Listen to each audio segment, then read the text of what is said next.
Welcome to another Saturday night and taking it to the nub. I'm your host, Boston Jimmie. Tonight, I have a revisit of a guest, Cynn and Joshua Coburn. Remember a few years ago when they first came out with the brand? We had them on the show. Today, we have them back. Been running a business for a little while, so we're going to kind of revisit what's going on with Dissident Cigars. But before we do that, let us have a little shout out from our sponsors, and then we will begin the show. Catelli Cigars is back. The past few years brought many questions and changes to the cigar industry. In the wake of all uncertainty, Catelli Cigars decided to take a break and try their hand in the retail side of cigars. With two shops under their belt, first Riverside Cigar Bar and now the Catelli Cigar Lounge in Vero Beach, Florida, they are now more educated in the retail and the wholesale sides of the cigar business. During this time, they received many inquiries about their cigars returning to the market. Making the difficult decision to take a break from their brand was eased, knowing that when the time was right, Catelli would be back, and now they are. Catelli is excited to bring their first release, the Catelli Box Air, back to market. The Box Air, a rich box press San Andreas Mexican Maduro with a Nicaraguan binder and filler, come in Box Air's three original sizes, Robusto, Toro, and Gordo. They are simply delicious. You can check out Catelli Cigars at catellicigars.com. And also check out their Facebook and Instagram pages for more information about Catelli Cigars. And today's show is brought to you by Bocock Brothers Cigars, a new and active brand founded by two Honduran brothers, Bryant and Douglas Bocock. The brand zeroes in on those folks that are looking for easy to smoke cigars inspired by unusual circumstances. Very importantly named after their very interesting and imitable last name, Bocock. Right now, Bocock Brothers is featuring their signature edition, made at the A.J. Fernandez factory in Esteli, Nicaragua. It features an Ecuadorian Sumatra wrapper, a Nicaraguan Habano binder, and a Nicaraguan filler. Available in three popular formats, a Robusto, a Toro, and a Gordo. You can check out Bocock Brothers Cigars at www.bocockbrothers.com. And today's show is brought to you by Platinum Nova Cigars. Platinum Nova is a family owned and operated premium cigar company. Only the highest vintage tobacco and the most skilled hand workmanship go into the making of each Platinum Nova cigar. This results in a timeless blend of art and craftsmanship. The Nova brand and the family's work are a tribute and an honor to their grandfather to always remember him and his infinite passion for the finest cigars. Their love for cigars started with their grandfather, a dedicated master blender and entrepreneur in the cigar industry. So the next time you're looking for that exquisite cigar experience, pick up a Platinum Nova. You can check them out at Platinum Nova Cigars, www.novacigar.com, and on their Facebook, Instagram, and Twitter channels. And today's show is brought to you by All Saints Cigars, a company founded in 2019 and headed up by industry veteran Mickey Pegg and his two friends, Martin Corboy, a successful restaurateur, and Frank Leo, an Air Force Academy graduate military veteran. As Mickey explains it, they were all sitting down talking and smoking cigars, and finally they decided that they would do this thing together. It was time. Mickey said, I decided if I'm going to work hard at it, it should be something I love. Besides, a tough day with a cigar is better than a great day doing anything else. Soon after, they began the process of launching All Saints Cigars, jokingly referring to themselves as the Holy Trinity, St. Michael, St. Martin, and St. Francis. They chose for their logo the cross of St. James, the patron saint of Nicaragua, the country where their cigars would be produced. You can check out All Saints Cigars at www.allsaintscigars.com. All right, let's bring in Cynn and Josh. Welcome, Cynn and Josh, to Taking the Nub again. Second time on the show. How's everything going? Good, hot, very hot. It's summer almost. Gosh, technically right now in Nicaragua, it's considered winter, or what most say as rainy season, but we're actually in a drought. So we're just getting slammed with hot weather still, plus a lot of humidity. So it's been pretty crazy here, but we did get a little break and some cool weather, but yeah, it's hot for the most part. So we're ready for our winter while you guys go into your summer. There you go. Well, we've been very dry here too in Florida, so I could use a little rain myself because the grass is browning out. It's crazy. So we had you on. I was just looking at the Dissident page on Stogie Press. We had you on in February of 2022, and a lot's been going on with Dissidents Cigars since February of 2022. And I guess we could kind of roll along here a little bit with you came out with right after we were on the show, you came out with a limited release 101 proof bourbon whiskey. How's that going? How's the whiskey business going? That's really good. We have a few bottles left, but not much of that. But yeah, that was great. And that was our little way of kind of giving fans something immediately, because at the time, in February of 2022, that was just a few months after acquiring Dissident, and so we didn't have a lot of stock. When we walked into Dissident, it was pretty much wiped out. So we had to have a minimum of 6 months wait time before there was even cigars showing up. So that whiskey was our way of holding people over and breaking bread with new people. And, why not come out with the whiskey when you're a cigar company, right? So yeah, but it's been going really good. It's still an event only whiskey. So if there's any lounges that hold an event, a Dissident only event, they actually do still get a bottle of whiskey to be raffled off to someone that shows up. And yeah, and they're all still signed, every one of them. So they're still floating around. Fantastic. And I believe I've tasted it at one point. I mean, there's so many different whiskeys that people put in front of me, and I'm not a bourbon person, so I'll try bourbons, but I'm more of a Scotch guy than a bourbon guy. Sure. The next thing that you came out with, which is what I'm smoking right now, rated 96 on Stogie Press, the Molotov. All right. Bold presentation, craft looking cigar, had the little feather hat on it. How's the Molotov going? Because this thing was this, and it still is. I'm smoking it right now. It is a rock solid cigar. Absolutely rock solid in the sense of good, not rock solid where it's like you can't smoke it. Yeah, I mean, that was a cigar that sold out pretty quickly. Kind of not surprising because it was the first cigar that I came out with when I took the brand over. But one thing that was different with that cigar is we actually named where exactly the tobacco came from. Which normally you'll see just like Nicaraguan, Dominican, it's kind of all you get. But we actually stated that tobacco came from Ometepe, which I thought was really unique. And I know sometimes brands don't like to do that because it kind of somewhat gives away the secret sauce, even though there's so much more that goes into tobacco beyond just where it's grown. Sure. But Ometepe is it's one of those places that are so unique, and it really deserves the story. Like that tobacco, there's a story that goes with it. And that's one of those places where the light deserves to be shined on Ometepe. I mean, it's an island made from two volcanoes.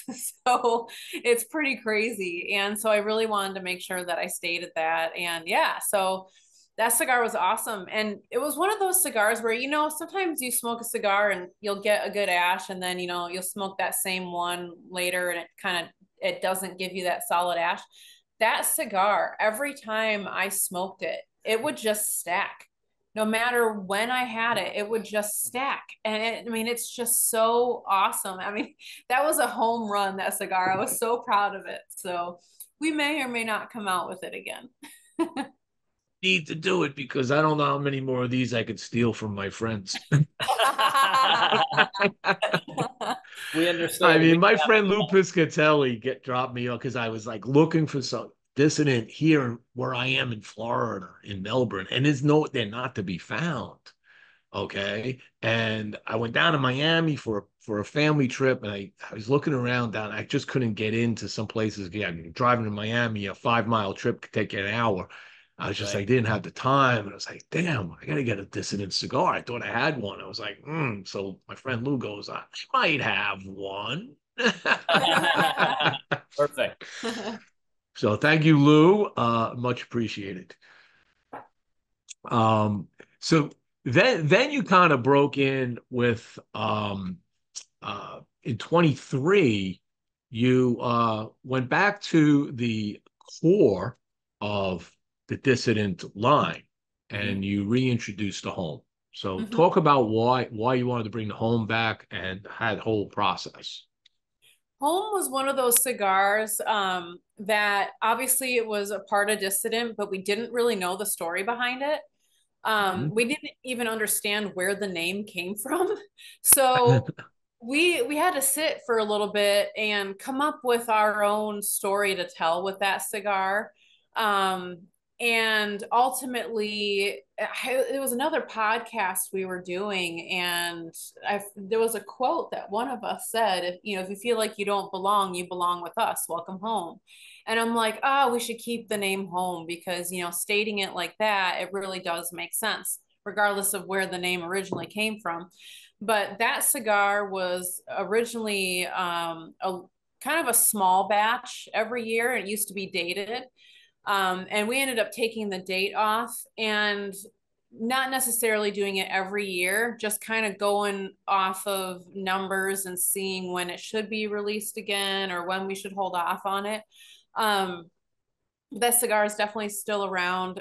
We changed some of the artwork on it, so it's very different from what it used to be, but the blend is still the same. And that cigar, as far as aging, that's one of my personal favorites. Like if I grab the 23 home, it's not a cigar I can smoke all the way through. It's just really heavy for me. But if I go back and I grab the 19 or the 21, it's like a completely different cigar. I mean, I love the home when it's aged that far. It's so great. So yeah, it's definitely one that we didn't want to take away, but had to kind of put a story to it because there's so much of Dissident that we didn't know when we acquired it. So we've kind of molded it into who we are, and it already kind of fit who we are anyway. So it was a very easy transition for us. But yeah, we've tweaked some things, but never the blends of the cigars that were already there. Right. So that blend was yeah. Everybody was asking for it. So that's why it ended up kind of coming back in the timing that it came back. Okay. And you said that the blend's the same, and and you like the fact that the blend over a number of years ages very well. So let's take a kind of a tangent on this discussion and talk briefly about aging and cigars and your view of tobaccos you think that maybe age well, tobaccos that aren't going to age well. Is there in your mind and what you've experienced now, understand more about that? That's still a learning process for me. So I have to ask James a lot of questions with that because I'm really good at blending, but I get fearful of how a cigar may be years down the road. And it's something I never would have thought about until I was making my way around lounges throughout the country. And I'd pick up some cigars and you could tell they were aged. The cello had some yellowing to it. And I'm like, oh, this cigar is so airy and not good, and what I've found is a lot of cigars I don't know what it is, but it's always in the like Connecticut to Habano range, in my opinion, that ends up going like papery almost, like it just loses the integrity of what it was. But then I find that the Maduros, for the most part, especially when it comes to Nicaraguan fillers, those age so perfectly. Like, I don't know what it is, but they become like creamy and smooth. And there's just other cigars that don't do that. They just completely lose everything that they were, you know. And I think I haven't found that in any of our blends so far, but we do smoke through them quite pretty fast, what we have. So, but yeah, James, he is so knowledgeable when it comes to that stuff. And so if I kind of have a feeling that it may not age well based on how it's smoking right off the table, he'll either confirm that for me and be like, oh no, it's this, and it'll be fine in 3 years, you know. So it's just always crazy when you're blending and you get a cigar right off the table versus what it's like at 3 months and what it's like at 6 months. You know, as a blender, you see that transition. And now that I'm on that side of things, it always blows my mind when you have rollers at events. You know, they're rolling, and I'm just like, oh my gosh, like these people have no idea it's how different that cigar is going to be in 6 months, or the fact that it wasn't put in the freezer or anything like that to kill off, you know, any larva or whatever may be in that tobacco. So now that I'm on that side of things, I get like a little hesitant when I see people rolling to cigars right there on the tables. Well, there are people that will say, and I'll subscribe to the same philosophy. A fresh rolled cigar is not bad. In fact, you take somebody like Poli DeSilvio up in the Bronx, New York, right? He does his fresh rolls there all the time. He sells them like crazy. But if you don't smoke those cigars right away, you know this because you're in the factory. Cigars go into their sick period, where you don't smoke them. Now you got to put them in the aging room. Now you got to let them. You got to let them marry the tobaccos. Have to marry together. They have to exhaust out all the rest of the things that are out of it, and then it becomes the cigar. So you either smoke it right away, or you just wait 3, 4, 5 months before you touch it. Yeah, absolutely. I mean, if you have ever been to any of the factories and, you know, Esteli or even the Dominican, you'll notice a huge difference between those humidors versus humidors at a lounge. I mean, the humidors in the factories, they'll knock your socks off. I mean, the ammonia in there is insane, and you wouldn't think it would be that way, but that's why there's still an aging process when you make cigars. So yeah, you're going to get kind of a feel on how that cigar may be, but also, just like you said, it's got to marinate, it's got to go through that process because there's still fermentation that's going on, you know, that ammonia is still escaping. And then when that process is over with, then you'll get the real feel for how that cigar is going to be. And is that was that a revelation to you when you learned that? You as a cigar brand owner, you didn't know that beforehand, did you? I actually did, only because we went to Esteli back in 2019 and toured the Oveja Negra factory. But it was shocking to me at that time, like walking in that humidor. I was just like, oh my God. You know, you do it in the morning instead of your cup of coffee. Right. Yes. Absolutely. So yeah, I already knew what I was walking into at that point. But yeah, I mean, for the very first time, I had no idea. There was no warning to that, you know? So then he explained everything, and I'm just like, oh my gosh, that makes so much sense, you know? So thankfully, prior to even owning Dissident, we already knew, you know, what was going on with cigars, the process of the whole thing. We've been to the farms, you know, all that stuff, you know. We actually have some really, really close friends that grow tobacco in Ometepe. So we've actually learned so much more about tobacco. And our son even goes to the fields and works on the tobacco fields too. And he started that when he was 17. So We're making it a Well, family I was gonna say it's all in the family now. Yeah. It's pretty crazy. Who knew that like growing up in Iowa, everybody was, corn and beans, etc. And I never really thought about agriculture. It wasn't my thing. But now I know more about agriculture than I ever did living in the Midwest because of the growers here. It's crazy. Yeah. Wow. Wow. It's a learning experience, this business, and it never stops. Absolutely. Yeah. And it's There's so crazy how many much. hands, pass through when it comes to tobacco. I mean, I never would have known any of that had we not bought Dissident or became good friends with the growers on Ometepe Island. But I mean, it's just crazy. And like you go to that island and you see the soil, and between the volcano and the lake, I mean, you can see the transition in soil, and from the lake all the way to, I'd say halfway to the volcano, there's tobacco growing. And within that, you're going to see differences in leaves and how they have to water the plants based on the soil. Because, when it's getting closer to the lake, you get a more grainy, sandy soil. And then when it's closer to the volcano, it becomes kind of this plumy, black volcanic soil. So it's really interesting to learn about. And actually, that volcano just erupted 2 weeks ago for the first time. Saw that. Yeah, and so that ash went all over those tobacco plants, and they're stoked about it. They're like, "Oh, we're gonna market the hell out of this."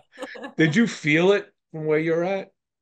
No, we actually haven't been to the island since that volcano erupted. I'm a little hesitant because it's kind of erupted a couple times since then, just not bad. It's kind of like she's pissed off, but she's only giving out these little things. But I'm like, she's burping.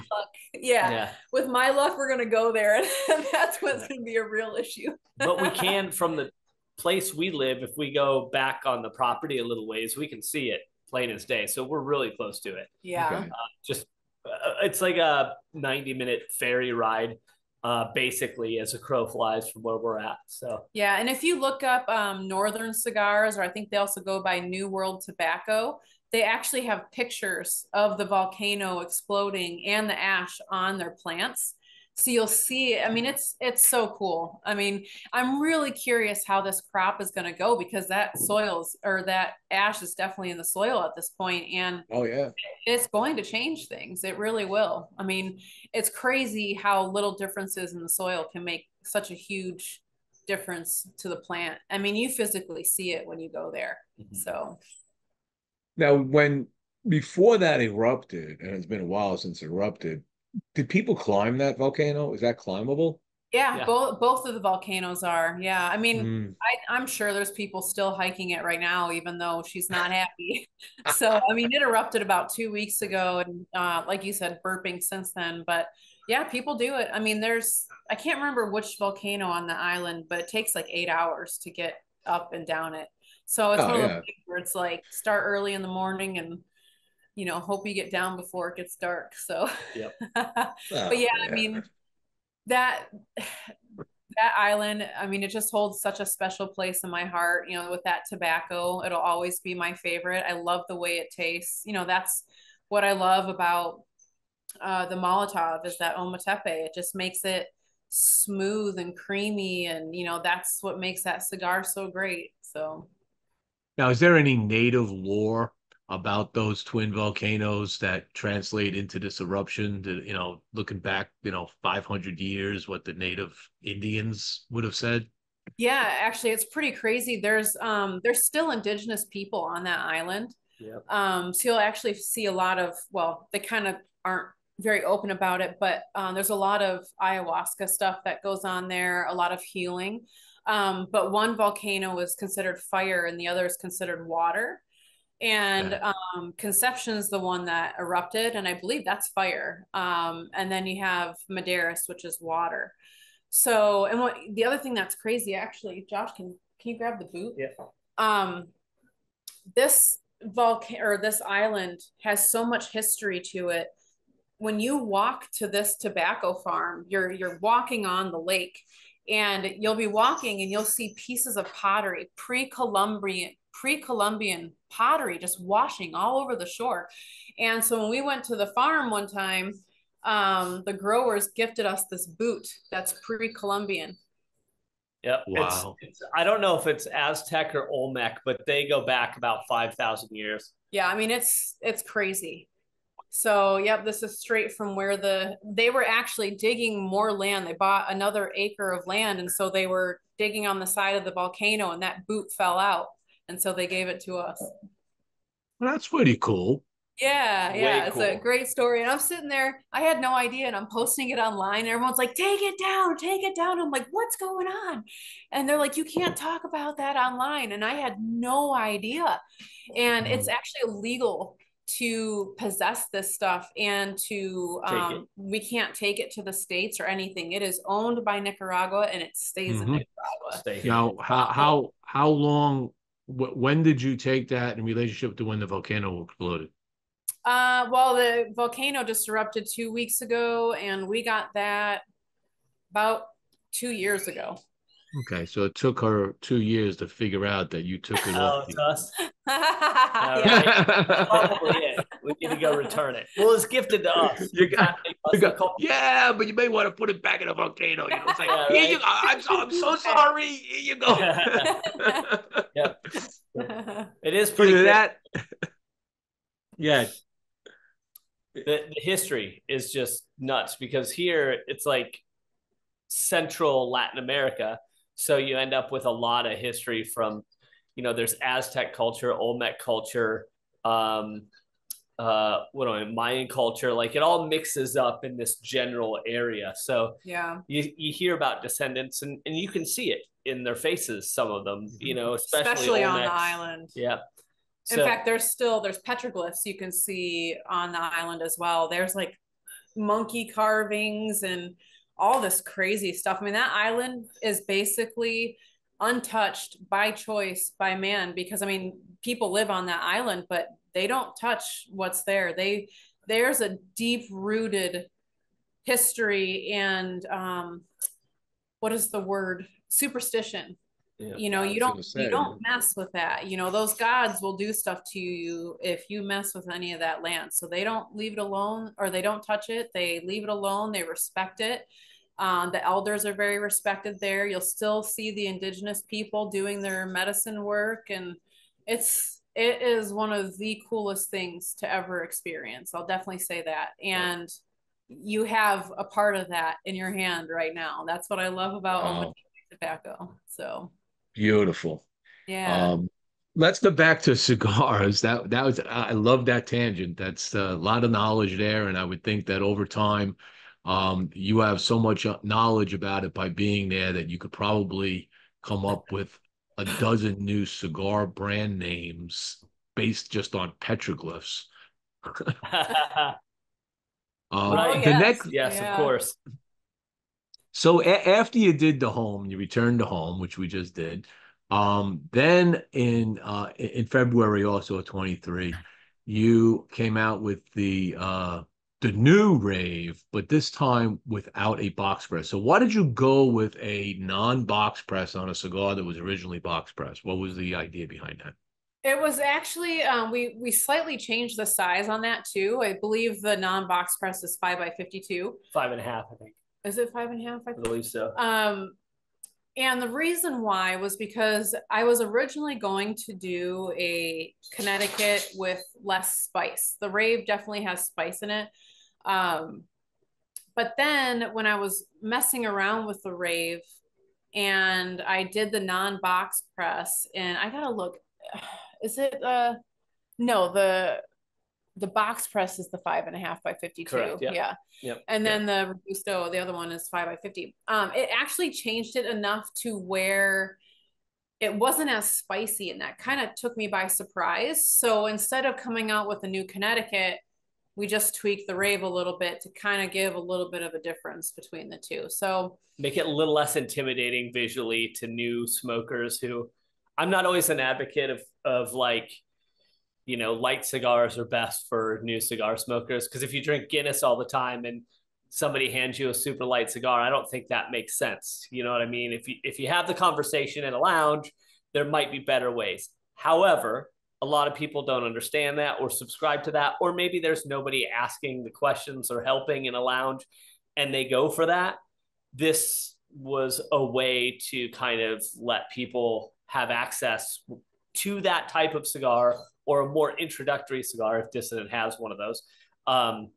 It's not too big. It seems familiar. It doesn't look scary because it's dark, and all the things that kind of the perception that comes along with all that. So this was a way to kind of cater to, and this sounds maybe wrong, but a little bit of the uneducated, just to like, then we have the things like, oh, this isn't too big, looks light, I'm going to grab this or 5 of these for my buddies on the golf course because we don't have cigars much done. So that was kind of the thought behind that. And the numbers showed that that's probably what we should do too, because when we jumped into this, Rave was the best seller, which is crazy because that's definitely not the case today. Yeah, I mean, and that cigar, even though it's considered a Connecticut, I mean, it has Pennsylvania broadleaf in it. So, I mean, I wouldn't put a new smoker on that cigar, you know. But yeah, with the non-box press, just the little size difference, it was enough, in my opinion, to be like, okay, like I feel like a new smoker could maybe smoke this without losing the integrity of what Dissident's known for as well. You know, I mean, Dissident's known for heavier cigars, but I've been working for the past 3 years to introduce cigars that aren't so heavy and have different flavor profiles than what Dissident's been used to. So turning new leaves slowly. So while that wasn't enough for 23, you then came out with the limited edition Revolt. Mm-hmm. How many of the Revolts did you make? I think we did 500 boxes, right? Yeah, that was a very limited one. Yeah, I believe so. And you're sold out of those? If we're not, I think we're out. I haven't looked seen in orders in a long time, so I'm pretty sure. I know at PCA what little we had left was being picked up then. So yeah, I mean they went a little slower than I thought at first, but then they started to climb. Once people got their hands on them, we started hearing a lot and getting a lot of feedback, which was great. That was more of a sleeper than what like the Molotov was, which admittedly I'm not surprised because we went about it a little differently in terms of the promotion and the artwork and stuff like that. So, we went about this one in a way that really was brand centric, not necessarily like Cynn centric or anything like that. It was very on brand, that one for sure. So the name too, I mean, that's part of our brand story is Revolt, revolt against the norm. So it makes sense. And that cigar too is kind of like Home Sister, because there was a lot of people that really enjoyed the Home, but it was just too much for them. It's a big cigar. Like I said, it's heavy when you first get it. And so what we did with the Revolt was kind of just toned it down a little bit, but still kept a lot of the flavor profile, the same flavor profile as the Home. So those that couldn't smoke the Home, they can smoke the Revolt. Yep. Yeah, that's a good way to put it. Okay. Then, in addition to cigars, and in addition to whiskey, you close out 2023 with a little philanthropy by donating land to support one of your favorite things, which is animal rescue. And you set up or supported a Nicaraguan animal rescue center. Mm-hmm. And I know you got dogs. I got dogs. We love our animals. How's that going? How's it been moving? It's been a year. It's been been 5 months now. So how's that working out? It's been good. So it's all donation based. So they have to do it in phases. So they have to first work on they have the well now, but they have to get the groundwork in place before they can actually start on the building. So that's what they're doing now. But yeah, it's going off of donations. So when they get X amount of money, then they start working on the next thing. And then they, another X amount of money rolls in, they work on the next thing. So that's how they're doing that. but yeah, I'm really excited for that because it's desperately needed in Nicaragua. It's the first rescue center in Nicaragua. So I'm really proud of that because when we originally bought that land, it was not to donate it. We were going to build a house on it, but we truly enjoy the house that we're in. And I felt guilty just letting that land sit there. And I was just like, I wonder if SOS Animalis would ever, think about maybe building a rescue center. And so we talked to them and they're like, oh my gosh, yes, we were actually wanting land, but we can't afford it. We want to do this, we want to do that. And I'm like, take it, take the land. Now you guys have what you need to do what you want to do and live out your dreams of doing this rescue center. And so, yeah, that's what they're doing. And, I'm thankful that we had the resources and, him and I are on the same page with animal stuff. And we knew it was the right thing to do. This country desperately needs more help with animal welfare. I mean, it's a third world country. And I think what a lot of people don't realize is when you have third world countries, you also have animal suffering. And it's hard to watch. It's hard to see. And we do our part by carrying dog food in our truck and stopping every time we see a skinny dog. But what makes a huge impact is sterilization and getting them off the streets and stopping the breeding, stopping the cancers and the doggy STDs and all of that. So by doing this, we're going to make a huge impact on this country. Yeah. So. Yeah, it will make a major impact. The topo has already been done for building. The land's been cleared. Some movement to terrace the land because they'll have a great view of the ocean living there. Yeah, we bought that land because it's beautiful. It overlooks the ocean and the massive statue of Jesus. And now the dogs are going to get the view. There you go. There's nothing wrong with doggies being blessed. That's for sure. Right. Yeah, we agree. Did you have to deal with any red tape with the Nicaraguan government to go through that? Was any issues with that? Surprisingly, it wasn't with the government. There's a lot of differences with Nicaragua compared to the US. So, like if you buy land here, you can build as many buildings as you want on it. Where in America, you're having to get permits left and right for that stuff.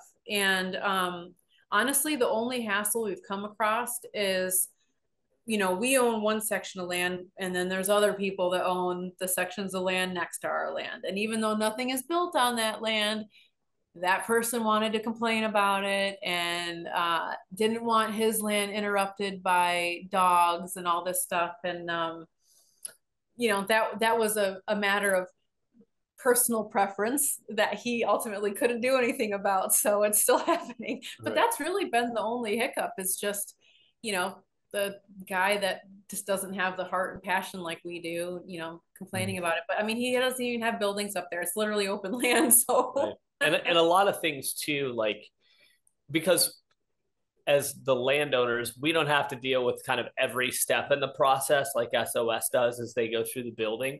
But really, by and large, there's like things aren't tough. They just take time. So I wouldn't say there's a lot of red tape. It's just a lot of waiting, right? Because staffing and other silly issues, technology, all of that stuff goes into convenience. And here, that's just not a thing. So, if you're waiting for some paperwork, could be 10 minutes, could be 6 months, but it's definitely nowhere in between. It's either very simple or very difficult in a waiting game. Well, I wouldn't even say difficult. It's a waiting game because of staffing, because of technology, because of, the stack of papers that are on top of yours. So that's the thing. Or you just walk in at the right time. And they're like, oh yeah, hand it to me. Stamp, sign, see you later. So you get one or the other with almost everything here. Wow. Well, like you say, it's different. Every country, I'm sure, is different. Nicaragua has got their own way of doing things. And I'm so happy to hear that you're taking care of that, and that like I said, as a dog lover, it warms my heart to see that people are caring for dogs. I think I did donate some money to that to help that out because it touches me deeply. As I've donated money to even Shorty Rossi and his work that he's doing down in Mexico with the dog rescues and what he's been able to accomplish. And oh, by the way, that's the cigar industry. We take care of people. Yeah. Okay. We help not just ourselves, but we help others. Yeah. And I wish more people would understand what this community as a whole does, because we're magnificent when we put all of us together. 1000%. Yep. For sure. I'm going to do the last shout out on the sponsors. When we come back, we're going to get into 2024. There's a lot of things going on with you and Dissident in 2024.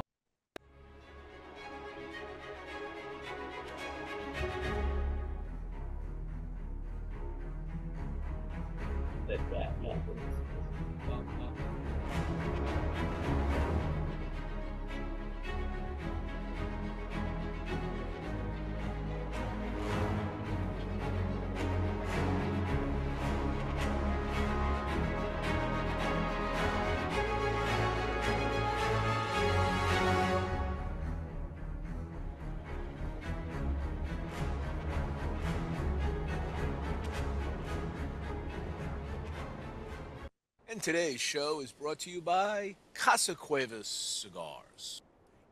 In the 19th century, Juan Cuevas, Spanish immigrant from Santander, began what was to be a family business which now spans 4 generations. Like others fortunate enough to live and work in Pinar del Rio province of Cuba, Juan commenced cultivating tobacco, turning it into a successful business. Years later, in the Ciabo Valley of the Dominican Republic, Luis Cuevas Sr., Juan Jr.'s son, carried on the family tradition of handcrafting fine cigars in the family's cigar factory, Tabacalera Las Lavas. Today, Luis Sr. is joined by his son Luis Jr. in the manufacturing and sale of premium long filler cigars. So check out Casa Cuevas Cigars at www.casacuevascigars.com and on their Instagram and Facebook channels. And today's show is brought to you by Perilous, a game of ultimate cigar trivia, where contestants compete to win prizes and gift certificates to purchase their favorite products. You can join Perilous by going to stogiepress.com/perilous and register to be a contestant. Okay, that was short and sweet. So 2024 brings changes and new things. You announced the first thing in 2024. You came out with a limited edition Heretic. Yeah. Go ahead. Talk to me about that. I was just gonna say, yeah, that was a Midwest only limited and a national event only limited. So it's still available in the Midwest to all lounges in the Midwest, which I don't know, I guess I won't get into the Midwest territory, but that was kind of a tribute to where we're both from and to give back to the lounges that basically we came up in, that we learned virtually everything in initially in for her in the Detroit and Flint area, for me in the Des Moines area. But then if there's any events, which she has some coming up, the Heretic is available at events as well. Sorry to jump in there. But it's also been really interesting, I must say, that when that dropped, we didn't give it too much crazy fanfare beyond the Midwest. And it's ended up being one of our most popular cigars, one of our fastest selling cigars, which is funny because the blend's a little different, a little more traditional to the Dissident type of blends, but it's also kind of a funny size. You know, the 6.5 by 46, I believe. Yeah. Which is not one that's normally my favorite. I don't normally like that size, but it works so well with the Heretic. I mean, and that's what people love about it. I cannot believe how quickly this cigar took off. It's one of those ones where, like, I never thought I would even contemplate putting that cigar in the core line, and now I'm like, this cigar may have to go in the core line. It's very, very good. It's a really good cigar. And it's the only one in the whole Dissident lineup that's a 6.5 by 46. I mean, it's just because they're not my favorite, but with this cigar, they just work so well. So. Right. And sometimes that happens. You could talk to many cigar brand owners that'll say, you know, they come out with a limited edition or regional only, and before you know it, it's such a smash hit that it goes into their portfolio because, like, come on, you're gonna make money on this. You're in the business to make money and sell cigars. If it's there and you have the ingredients available to still do this, then keep doing it. Let everybody enjoy them. And oh, by the way, I don't mind 46 ring gauge cigars either. I mean, that's yeah, you know, it's funny because we have a few that are in 46, but then you throw in the 6.5 length, and it's just, what is that? That's Churchill, right? Close to. Yeah, we quit doing close that. Chillish. But, yeah. Right. Lonsdale, maybe. Yeah, it's right in there, you know, because we do have a block Lonsdale too, and it's weird because that has traditionally been our slowest selling cigar, the block Lonsdale. But this year, it's definitely not our slowest selling cigar, and I don't know if that has to do with the Heretic kind of shedding a light on that type of cigar, and both are box pressed too in that kind of longer, slimmer style. So maybe that has to do with it. But maybe it doesn't. Maybe that's just kind of the hip thing this year. I don't know. No way to tell. Darn that data. Every time I think I got it figured out, people screw it up and do something else. Now, the next one is one that struck my young soul. Okay. And before we get into it, let me just do something here. Oh, yeah. Going back a few.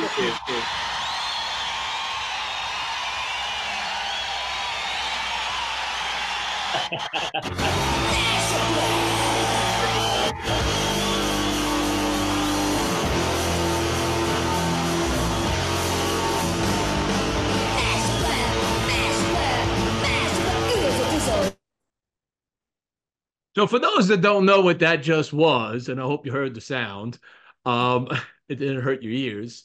That's Wendy O and the Plasmatics, who I had the great pleasure of seeing a few times when I grew up in New York City, okay, in places like CBGB's, Max's Kansas City, okay, and you all came out with a cigar called the Plasmatic.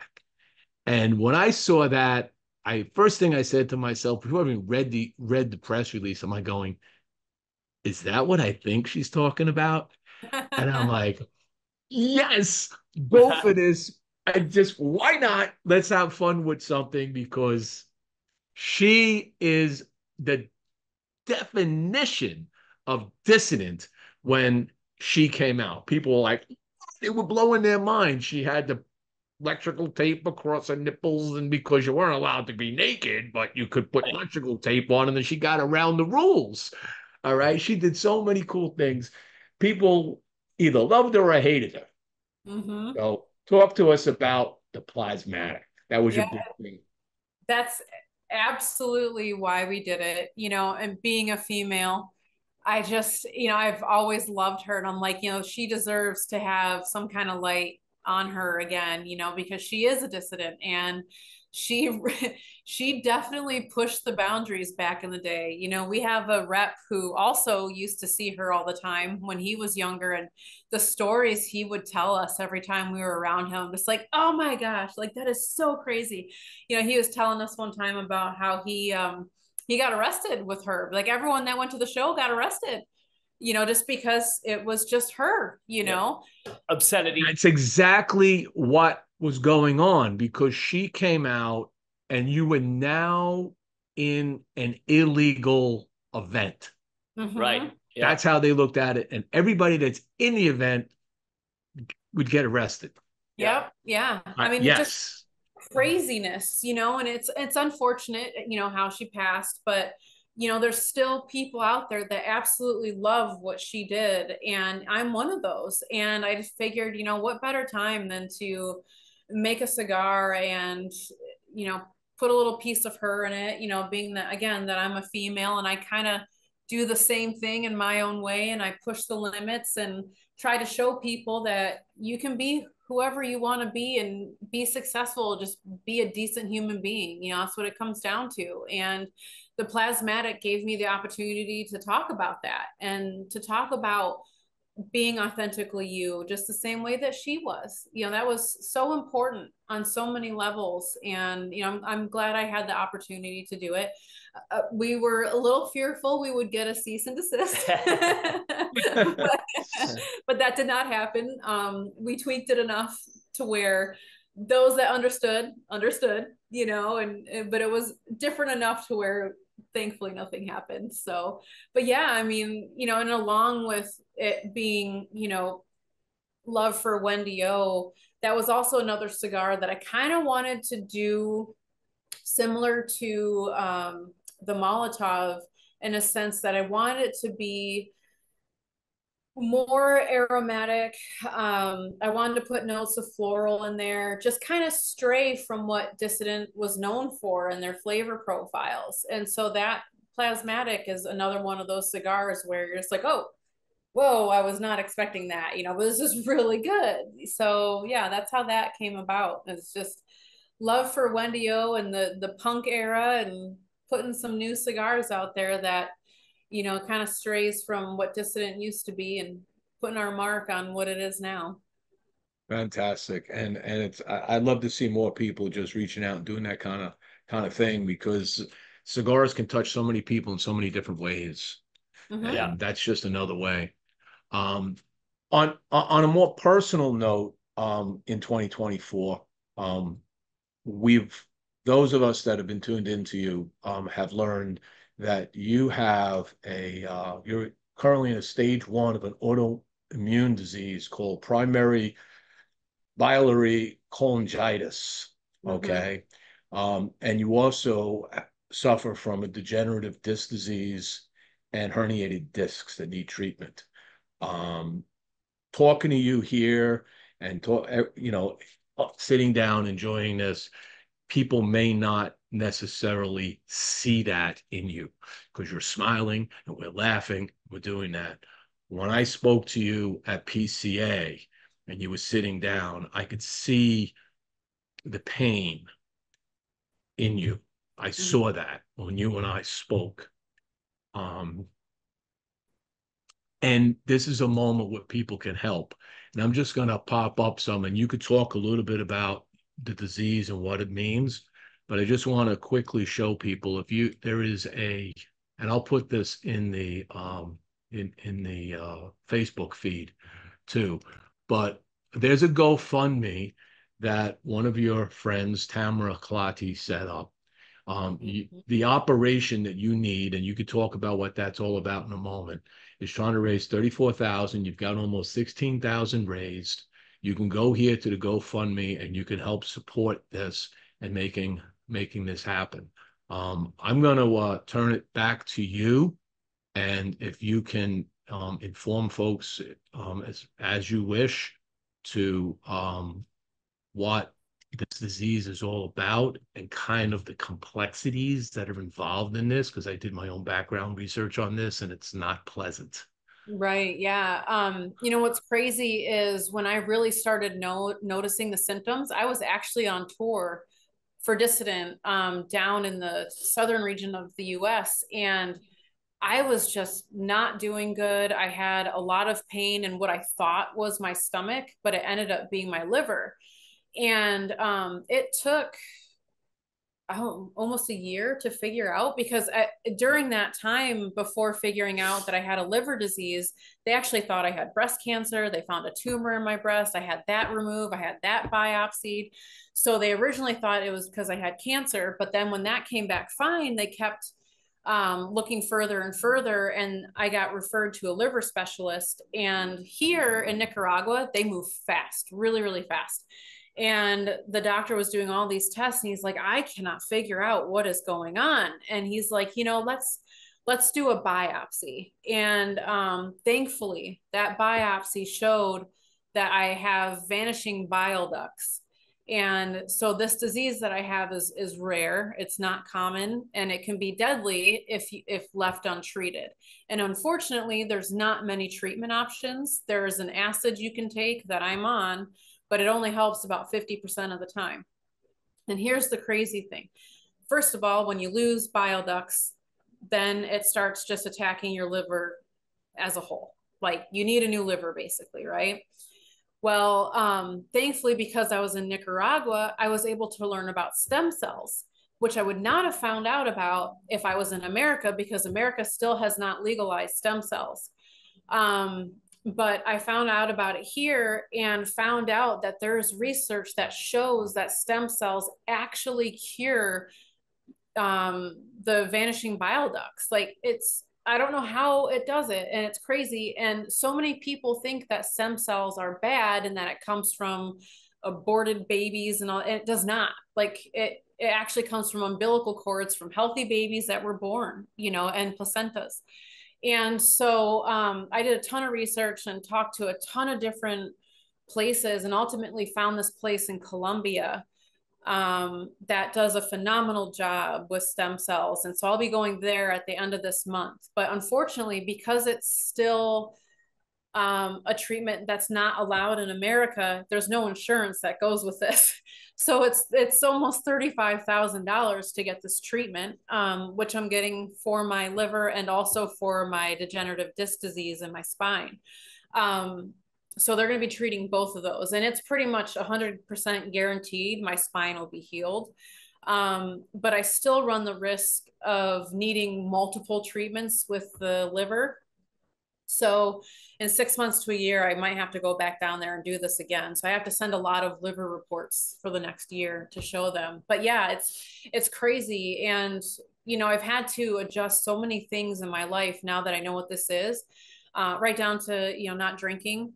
I've cut back on my cigars, which is sad, but, you got to do the right thing, right? You got to be here for your family and those that love you, they want to see you around. So I'm doing what I can. And, because I figured out what's going on, my liver doesn't hurt anymore. And that's been the biggest thing, following, surprisingly, there's diets specific for your liver, and I've been doing that, and it's just like my liver is thanking me over and over for this. So I've been doing much better. But yeah, a year ago, I had no idea what was going on with me, but it was during the tour, the Dissident tour, that I realized something was up. And it's made me bedridden for a year. I have been in bed if I'm not traveling. And so when you saw me at PCA, I was actually still in a flare up at that point. And Oveja Negra had a section for me to make sure I could sit down at all times if I needed to. So I was thankful that people understood that,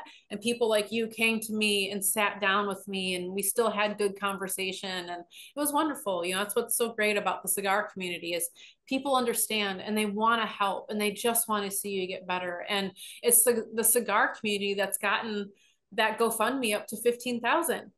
That is because of the cigar community. So I mean, I'm so thankful to be a part of this for so many reasons. There is no other community out there, in my opinion, that's as good as the cigar community. There you go. And Lou Piscatelli, who gifted me this beautiful Molotov, brought up that he knows a lady that had stem cells in Mexico. She had multiple sclerosis and was able to live a life with no wheelchair for many years. Yep. So that's what makes it so sad that America isn't doing this, because it's literally curing ALS, multiple sclerosis, liver conditions, joints. I mean, if you have bad knees, as long as you still have a little bit of cartilage, the stem cells will use that little bit of cartilage and just regenerates. Yes. And so it's just like, I wish that they could just promote this fantastic thing in America and more people knew about it, because you wouldn't be needing knee replacements and hip replacements. You just simply need stem cells and you get your life back. It's so crazy. Yeah, we're hopeful, because this is, I think when you hear autoimmune, like a lot of people write it off, but the results of that are like, if you said, well, I have cirrhosis of the liver, Well, that is scary. Well, a result of what we're dealing with is cirrhosis, ultimately cirrhosis, not of course because of alcoholism, but because of this disease. So then you're on a transplant list and fingers crossed and hoping for the best. And Lord help us, we don't have to get that far. So yes. And I had a friend of mine that went through that. He had liver replacement plus a kidney, both. He had both done. Wow. And he's still alive today. But he is, his diet, like you said, is completely different. Like he's not allowed to have any alcohol. They test him, because his visits back to the Mayo Clinic are always free. Okay, for everything. He was on a special list. But if he has a tick and they find out, they stop that. So you have to sign these agreements, and you have to live that lifestyle because in his case, you got somebody else's liver and somebody else's kidney. They were kind enough, or maybe not so kind enough to give you a liver, but kind enough to give you a kidney, that you are going to live a decent lifestyle and get away from the poisons that you were putting into your body. And, so Dissident whiskey is not for you anymore. That's for sure. No, yeah. On very rare occasions, I'll drink a little bit, but it was such a hard transition for me because I got so used to looking forward to at night having a little drink of whiskey and Coke and a cigar. That was a huge transition for me, and it took me about 3 months of transitioning into no alcohol. I was sad. I cried a lot because I was never an alcoholic. It was just something I enjoyed, and no one has told me no to alcohol. This is a choice that I'm making on my own to make sure my life is the best that it can be for my husband and my kids, because I don't want to leave this earth and have them be sad that I'm not here, So even though technically, alcohol is not good for any liver, right? So it's definitely not good for mine. But if you read about it, it'll say, yeah, you can maybe have one drink a week or whatever. I'm just like, no, I'll sparingly once a month, maybe, But the other thing that shocked me, which you'll never know until you're sick, is that red meat is a huge culprit of liver issues. And so with this diet that a lot of liver patients have to go on, is you cannot eat red meat anymore. So it's so crazy because you get told all the time that red meat's so good for you. But then when you have something happen, they're like, okay, make sure you don't eat red meat. Make sure you don't eat this. So you do a lot of chicken and pork? No pork, not even no pork.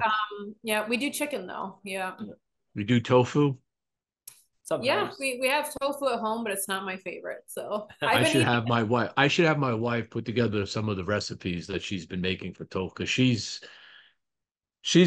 a major part of the reason I lost so much weight and exercise and stuff to get up a mountain and whatever. But she's been making these tofu dishes that are kind of mind-blowing in the sense of how she makes it, how she has an air fryer on some things, and some of this stuff comes out, and the sauces that she puts on it, I'm just like, tofu, black beans, and rice. I was just like, all of a sudden, you're eating this dish that's like sweet and there's corn in it. You're just like, it's just, yeah. You could add this into the rotation every week. Yeah, send it my way. I'll definitely try it. Yeah, good tofu that's soaking up all those juices. If it's done right, it can be great. But unfortunately, I feel like it's like people trying to replicate what is normally a meated kind of meal. And like, to me, tofu is great when it's not trying to replicate something. Like, give me the real thing or give me a tofu dish, but trying to make it similar or the same doesn't ever work to me. So one of the other. No, and she doesn't. That's not what those recipes are trying to do. They are designed to use tofu, and there's a little bit of a crunch on the outside to it in many cases, and the way she mixes it in with the different salad ingredients. So not a lettuce salad, but a black bean, rice, things like that. Yeah, the flavor explosion is incredible. Okay, when you do that, and you just and it's so healthy for you. Yeah, sounds perfect to me. And it fills you up. It's funny because this is such a common thing. It's like, if the wife is going through something and has to change the diet, the husband follows. So because it's the wives that make the food, so you guys ultimately have to eat that same food. So because I'm eating healthy, Josh is eating healthy. Yeah. And that's exactly what happened to me when I went and, made this decision that I was going to climb Mount Fuji for autism with my son. And my son laughed at me and said, "There's no way you're going to climb a mountain. Look at you. You're 260 plus pounds. You fat bastard. There's no way you're going to get up there." And I said, "You watch." And my wife went on Weight Watchers because she could never lose weight. And they found out she had a little thyroid issue. And the doctor told her, "Try Weight Watchers." And she giggled and she goes, "No, the new one, try it." So she did. And she started losing weight for the first time in a very, very long time. And I took note of that real fast. And I said, "Well, you're making my food."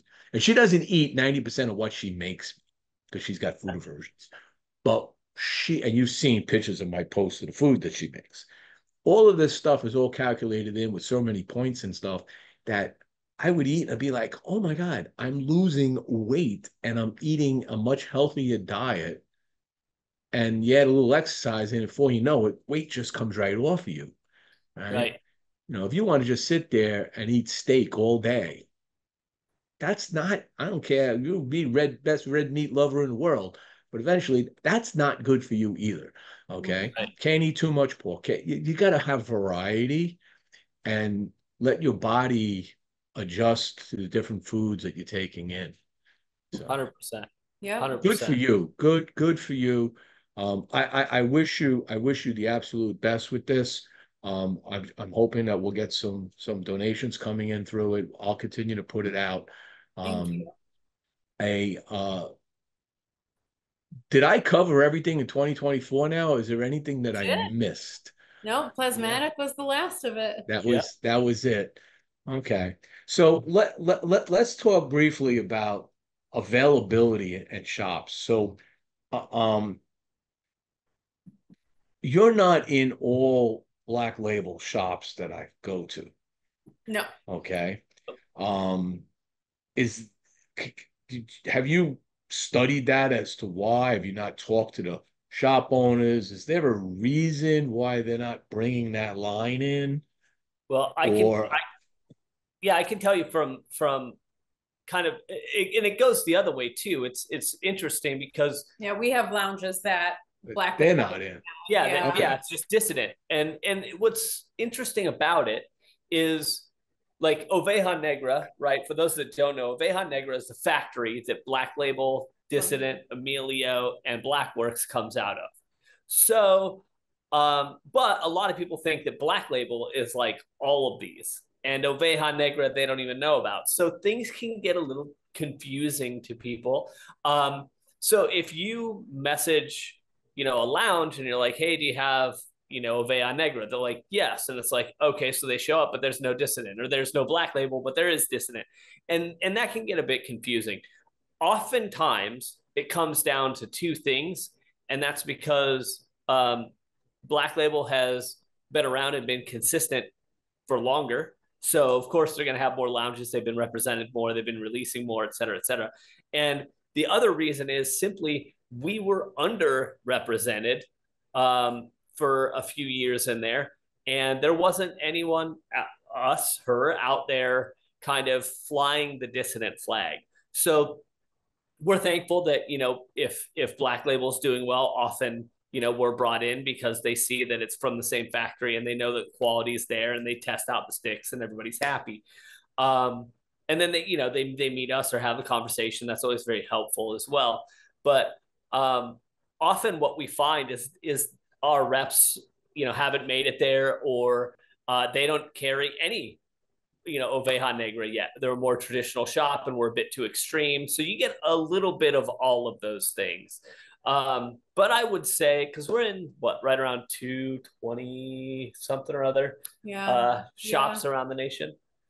So which is almost doubled from when we took Dissident over. So it just wasn't a brand that many people knew about. So we've had to do a lot of, putting it out there and networking. And so lounges are slowly starting to understand that Dissident is its own entity. It's not Black Label. And that was very confusing for lounges. So they thought they had everything. And I think that the reps maybe didn't quite have the tools to explain it a little bit better. But now, I mean, we came in like a wrecking ball. So I like, I feel like a lot of lounges understand now. So yeah, it's been helpful to, I mean, the refs, you know, kudos to those guys because they're out there, you know, doing windshield time and slugging it out in the lounges and doing everything. But yeah, I think a lot of times, you know, you go in and it's a matter of just adding that to the list of introductions, which they've done a great job of. The other nice thing is a lot of people ask because we do podcasts, we are available, we do a lot of social media stuff, and you know, she's pretty hard to miss too. So people will ask a lot, like, who is that? They do a little research, and ultimately, you know, an email comes through, maybe a strange channel on the website or something, you know, in a way that it normally wouldn't, but they're just looking. Maybe it's a DM, you know, on social media. They're trying to find us. So then we just connect them back to the rep. So I would say that our entry into the industry, while traditional kind of visually or from a high level, I would say it really isn't on most levels, because a lot of lounges that find us are generally through social media or customer suggested because people are following on social media, things like that. So rather than just, you know, a rep's showing up and doing the handshakes and, you know, doing everything you traditionally do, it's kind of the opposite. It's like, hey, they want it, swing in there, you know, let them know that we're interested too and we'll support. So let's do this together. So it's been a little different. How often do you get back to the States to get into lounges to help the reps promote this? Last year I was doing it about once a month. I was traveling. Okay. Up until my sickness really took hold of me, I had to step back a bit. Obviously health comes first. But yeah, like 2 years prior, I was constantly traveling. I mean, I was maybe sometimes even twice a month I was traveling, just back and forth between Nicaragua and the US, just doing what I can to put my face out there and break bread with all these lounges. And so, yeah, I mean, it's been a lot of work. So, yep, she'll be in the Midwest Tuesday. Oh, you're flying in Tuesday? Very good. Yeah. So Midwest, is that one of your bigger markets because you're from the Midwest? Yeah, definitely. Yeah. Definitely. Which is interesting because I would say, I mean, it's Midwest, then it's East Coast, and then everywhere else kind of peppers in. But Texas is pretty big, but I feel like any brand probably has a good hold on Texas. So yeah, there's enough shops in Texas and Florida to keep a brand alive if you're in all the shops. Right. Yes. You know, but you can't be in all the shops because that doesn't work like that. Sure. But when you study the metrics, so it's an interesting data point. I'm a data guy, right? So you look at the metric, right? So for about 2 years, you hard pounded it. You were there. You were helping to push the brand. And then this year kind of slowed down. Did you see a correlation between you being there and not being there in the lounges that have opened? Yes. Does it require you to be face-wise in front of the lounge owner to really get the ball rolling? Yeah, and you know, the unfortunate side of that is, you know, I don't know how to word this, but you know, if it's a guy that owns a cigar company, I feel like the lounge owners care less if they're there. But because I'm a female, it's one of those make it or break it things. Like if I can't make it to their lounge, a lot of them will get upset. And I'm like, I'm sorry, you know, like there's only so much I can do, but unfortunately they want my face in their lounge. And so it takes a lot of me having to go out there to where I think, you know, if it's a guy, it's not as hard if they don't go out there because they're just like, whatever. But everyone's like, oh my God, I want to meet that dread haired, you know, tattooed chick, you know? Well, and that's been the hard thing, right? In some ways, she's bigger than the brand, which is good. Like there's no reason to complain about that. Of course she is, right? Definitely bigger than the brand, but it's caused problems because my face is bigger than the brand. People don't understand that I'm not Black Label or that I'm not in this other, like, you know, there's people that even thought that I was part of CLE and Asylum. You know, they understand I'm in the industry, but they can't connect the dots. Right. And you know, if you think kind of big long-term stuff, right? If you're talking high level as a data guy, you know that part of those numbers, you add in the anomalous factors, right? It's like, okay, here's my data set. This is what I have, but what are the anomalies with this? And if you're a company that's been around a long time and you want to sell, it's like, okay, so what are these anomalies? And it's like, well, it's her. So if you set a brand around someone and you go to sell in 20 years, then that's a hindrance. So you have to work a way around that too. It's like, okay, so you can love it and use it and milk it, but also you have to understand, as positive as it is, there's also some detriments with it. So, you know, it's a weird and delicate balance, right? So when you, with the 200 plus shops you have, are those quality shops giving you consistent reorders coming in? So those are the good shops that are carrying your brand, are selling the brand. They have people that are following the brand in there, waiting for the next newest thing to come out from you, and so forth. Yep. Yeah, that's good. That's good business. You're in a good business state right there. And we always make sure to ask if they have an online presence because of the background we come from. We, you know, our large following came from prior to cigars.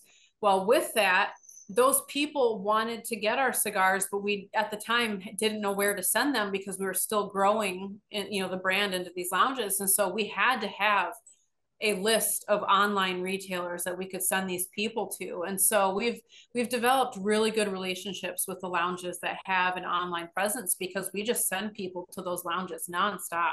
I mean, we even have a lounge in California that is phenomenal called Oak Glen, and they have been wonderful to us. I mean, and so, you know, we help them just as much as they help us. So, I mean, the community has been wonderful. I mean, the love for Dissident is definitely out there. Were you at Puro Sabor this year? No, Nope. That's one of those difficult things because as a factory, you actually have to pay to be a part of that. It's a little weird. And so I'm like, you know, do you go just for the dinners because you're spending so much money just to do the dinners, and then you're spending thousands in order to have people walk through your factory, and it's kind of like, oh, do we do that or do we put that money elsewhere? You know, it's always a tough call because, you know, when it comes to traveling and whatever else, that's our own money. Like when I go to a lounge, I'm paying to go to those lounges that want me there, right? So you have to figure out where you want to go and, you know, what has to wait a little bit. And that's one of those ones where we're just like, yeah, that one can probably wait, unfortunately. But I mean, it would definitely be an awesome thing to do. You know, it's definitely the highlight for a lot of people in Nicaragua. So absolutely, because I'd love to see you at the white dinner. Yeah, I know. Right? Hey, do you have a white outfit that goes well with everything you have? We had to go to a baptism about a month and a half ago, and in Nicaragua, when you go to a baptism, if you're a part of that, you have to wear all white. And so I definitely, Josh and I both, we were in all white about a month and a half ago, and I'm like, I still made it work, you know. It was great. I did not make it work. Like, I don't own hardly any clothes, so I'm like in a Hanes like white undershirt, hoping for the best, man. It was tell him you got the white beard. That works out, right? That works out okay.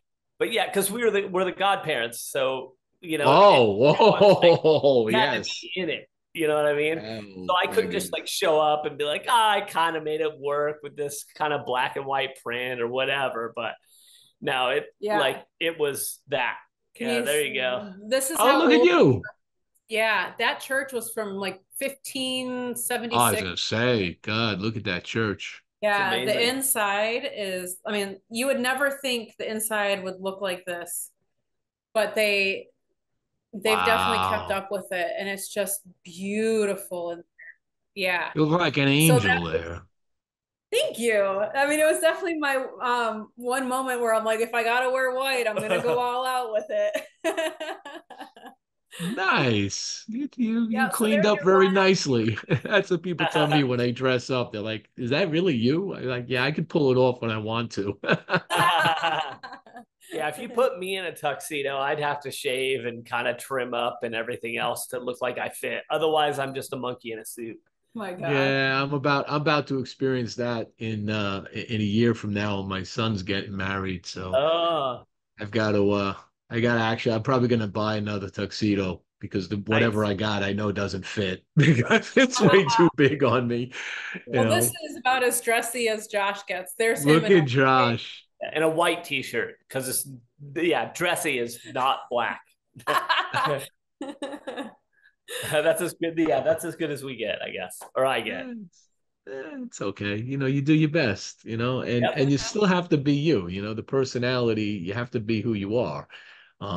Yeah, sure. you don't kind of follow the rules, but within your limits, I guess, Right. Yeah. right? Yeah, that's it. That's it. I felt like when we got to that event, everybody was like, "Okay, all right, they're here then. Okay, this is what we're dealing with. It's good enough," and that's it went fine. So now that we're into 24, here we are, June 1st. I'll give a separate shout out. Don't forget today's June 1st. June 1st is 601 day. So if you're an Espinosa fan, you should be smoking some 601s today. And Monday, I believe, is Murcielago Monday or some shit like that. So I mean, seriously, this is a thing that we do. So you'll need to figure out how to grab a month and make a dissident month. Every day is Dissident Day. Every day. Well, you know, that's Espinosa every day. They already captured it on that one. That's You true. got to come up with something better, man. That's true. Think about it. You know, it's a good thing. Um, Anything you're working on now that you're trying to, because you have are you going to New Orleans? I mean, Yeah. albeit you've got things going on medically that you don't know how that may play out. But if all Yeah. The goes, plan is there. If things go a little sideways, then we'll see. That's the best okay. we got. You know, Yeah. I wish we could say more, but that's the best we got. We have every intention to. Yeah. So, So I you mean, working on something before then, or are you just going to be working on something that's going to be a splash for oh PCA no, next it's 25? it's before then. Okay. Yeah, it should be actually within the next couple months. So, Oh, fantastic. I'll keep looking for that news. yeah. Yeah, yeah, absolutely. All right. All right. You going to hint me on anything? Is it a I bold can't. move? I feel like it would just There's no way. It's yeah. yeah, it would give it away. All right. You'll What enjoy it. about what about a rapper? Can you tell me the rapper? Well, I'll tell you, it's a Habano. Okay, fair enough. Fair enough. We'll leave it at that. I got it. I'll keep an eye. I'm all about Habano. You give me Habano or you give me San Andreas, I'm all in. right. It's so I will say it's something that dissident fans are somewhat used to and really enjoy. I'll say that. That's about all I can say. Yeah. Okay, we'll leave it at that. Okay, don't need to press it anymore. Um, got anything else big happening in your life besides cigars and dogs Man, and I don't. whales? You do whales too, didn't you do the whale Oh thing? yes, yeah. yeah, yeah. How's I that going? it's a nonprofit called Association Elise, and it's a whale biologist who's from Belgium, and she comes to Nicaragua, and we go in the water and we study the humpback whales and other marine wildlife. So outside of humpback whales, there's other whales that are here. There's the false killer whales, and they've actually recently started spotting killer whales and some sea lions. And there's 3 different species of dolphins that are regular here. A few different types of turtles. I've seen bull sharks, was scared the shit out of me. I She's caught one of those, you know. Well, I was fishing for snapper off the coast of Florida many years ago, and I hooked something, and it was like took the pole like this, and I Uh, was like, "Ooh, let it out!" Right? And we're fishing for snapper, so our lines are set up to catch snapper, right? And this thing's like, and I'm battling this thing for like an hour on the boat. I'm letting it out. I'm letting it in. I'm like, what the hell did I catch? And I'm thinking I got a grouper, right? Boom, boom. I get it up to the boat finally. And the mate looks over and he goes, that's a 200-pound bull shark, Jim. Got to let it Oh go. my gosh. I wasted like an hour plus of a 4-hour trip for no reason. And then shortly thereafter, I had a major rotator cuff problem in my right shoulder where I had to get rotator cuff surgery because I couldn't lift my arm higher than this. Oh, no. So the whole thing turned into a shit show. I was like, okay, you know. And I was hoping I was pulling a grouper in and go like, look at this, man. We're gonna have a meal tonight. Man. Yeah, bull sharks, yeah, they're tough. Oh yeah, yeah. At first we thought they were dolphins, and no, they were not dolphins. Right. I'm like, oh, this is a reminder why I don't swim in the ocean. Oh, you're like my wife. The ocean is a jungle. Okay. Oh yes. You don't go in the ocean because there are things in there that eat you.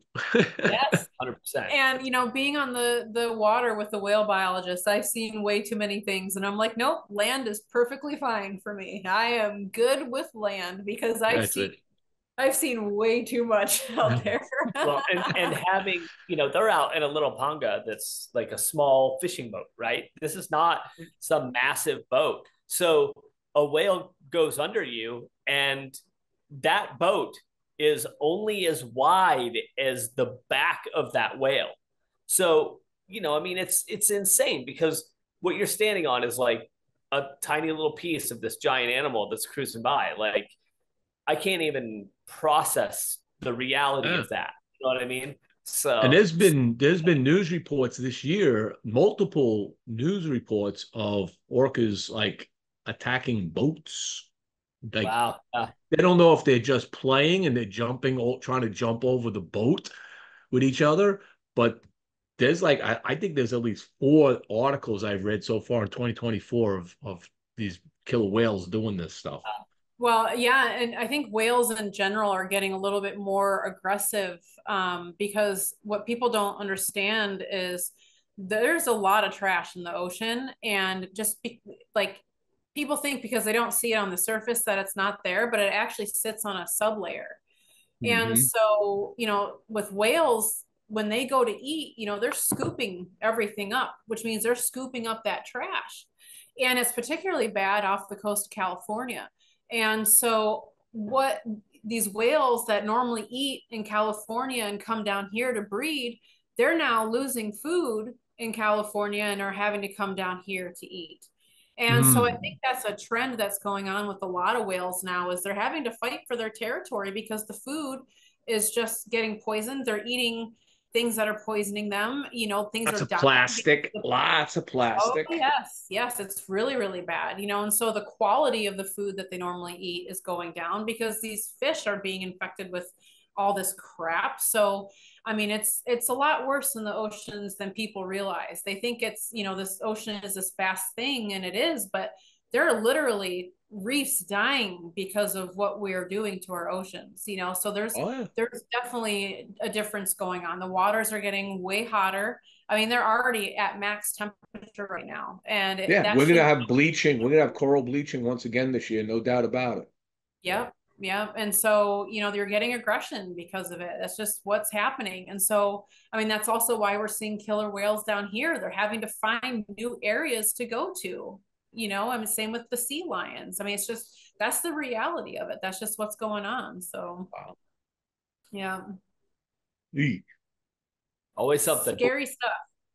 So what else is going on in your lives besides all of that? Man, I think we have just been fighting to keep everybody in this household healthy. That's been our fight. Between all our dogs are rescues, right? Every one of them has leg issues.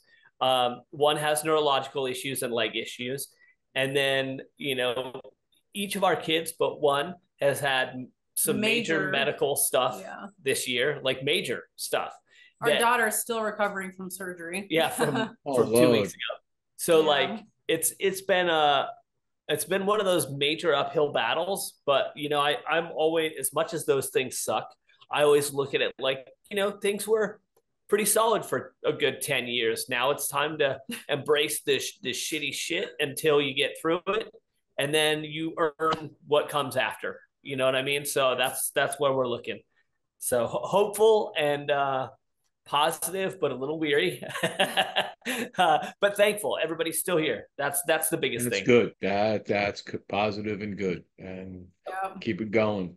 Yeah, and I'm thankful that we're in Nicaragua for all this, honestly, because I can't even imagine being in the States with all the medical issues we've had. I mean, we'd be broke, absolutely broke, or dead, because unfortunately it takes forever for the medical system in America to help you and get approvals and whatever else, where in Nicaragua, it's immediate. I mean, like everything is immediate. You're getting results. If you need a scan, you're walking right down there and getting your MRI. Like, so I feel like even though we've had a lot of medical issues, we were put in Nicaragua because whatever is up there knew that this was going to happen. And so they put us in a place to be able to manage it, you know? So we're thankful. Something is on our side. So. Well, you keep doing good things, and you are doing good things. And I always tell people, you do good things eventually happen. Okay. Sometimes when you do good things, you immediately feel good about things, and therefore that goodness shines, and more good things come to you because you're shining of the good that you do. You do bad things are going to happen to you eventually. It's just my philosophy in life. Just be nice to people, do good things, care for people, and life can get better. Yep. What you put out in the universe comes right back to you. Yep. 100%. Absolutely. Oh, man. Well, we've gone to the hour and a half mark. So this is the point where I'm going to give you all the last word. How about it? If you guys have Instagram, go ahead and give us a follow. It's actually Dissident Cigars _official. That's one of the biggest things. There is the old Dissident account, which is not ours. So make sure you follow. Oh, you can't have that? You did not get that account? No, we tried so hard to get it, but we've never been able to contact the original owners from 2013. So. Technically, we own it, but we can't. So you can't kill it? No, we tried. Yep. Wow. Yeah. So Dissident Cigars _official is the official Instagram for Dissident Cigars. And we also have a Facebook group. And usually around the time we have newer cigars coming out, we actually put a lot in the Dissident group that we don't post anywhere else, just because we like to make that group kind of like family. Like you get the insider stuff. So definitely join the group. Yeah, and you can find any retailers that we have are on the Oveja Negra website as well. Yep. So there's a store locator on there, and it'll tell you whether they're sold online or if you have to go in person. And Yep. And thank you for always believing in us and having us on and supporting what we do. We appreciate that a ton as well. Yeah. I love your craft. I love what you guys are doing with James. I think this is a brand that keeps growing. People, if you haven't tried Dissident, please get out there and check it out. Find out where you can get them. And hopefully you can open up more shops. I'd like to see more in Florida. So I don't know who you're working with in Florida, but we got to get them down here in more places because there's plenty of shops to put those in. Just got to get them here. So with that, I'm going to say thank you for joining. It's always a pleasure talking to you. I love talking to you at PCA, and I love talking to you and Josh now. I wish you the best of success. And I want to thank all the sponsors for everything that they've done for me. And let's go help out Cynn. Go to the GoFundMe page. It's in the Facebook feed right now. And when I'm later, I'll push it out separately, even on my Boston Jimmie feed. So people know where to go for it and see what we can do for you. With that, that's our show.